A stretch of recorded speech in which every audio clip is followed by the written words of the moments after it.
In the dense forests of Himachal Pradesh, an ancient legend still holds its ground. The tale is of the cursed lovers, Dev and Anaya, whose tragic story haunts the village of Harapur. Dev was a humble farmer's son, and Anaya the daughter of a wealthy landlord.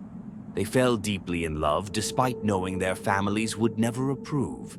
However, they vowed to be together and made plans to escape. One stormy night, they met near an old temple deep within the forest, hoping to elope. Dev whispered, "Tonight we leave everything behind, Anaya. Just you and me." Anaya smiled, nodding, her heart pounding with both fear and excitement.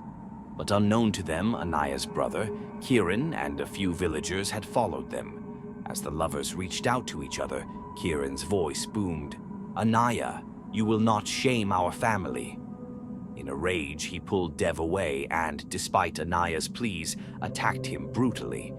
Anaya tried to shield Dev, screaming, "Please, stop! I love him." But her cries were lost in the roaring storm. When the villagers left thinking Dev was dead, Anaya cradled him, her dress soaked in blood. "I'm sorry, Dev," she sobbed. With his last breath, Dev whispered, "I will wait for you, Anaya." Heartbroken, Anaya took her life, vowing to reunite with Dev in the afterlife. Legend says that their souls remain bound to the temple, appearing every night to mourn their unfinished love. One night, a group of friends from the city, intrigued by the story, decided to test the legend and camped near the temple. At midnight, they heard faint whispers. A young girl in the group, Shalini, shivered. "Did you hear that?" she whispered. The others laughed nervously, trying to mask their fear. But then they saw shadows, a man and a woman, locked in a painful embrace. The figures seemed to notice the group, and the air grew thick with an unsettling silence. Anaya's ghostly figure turned, her hollow eyes fixed on Shalini, as if recognizing her own heartbreak. Dev's spirit slowly reached out, his voice barely a whisper. "Do you know the cost of love?" Panicked, the group tried to leave, but they felt rooted to the spot. Kiran's vengeful spirit appeared next, his face twisted with rage. He shouted, "Love is betrayal, and betrayal demands blood."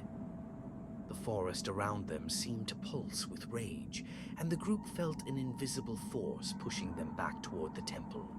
They returned to the village the next day, pale and shaken, warning others never to seek the temple's cursed lovers. From that day on, the villagers avoided the temple, leaving offerings at the edge of the forest, praying to appease the restless souls of Dev, Anaya, and the vengeful spirit of Kiran.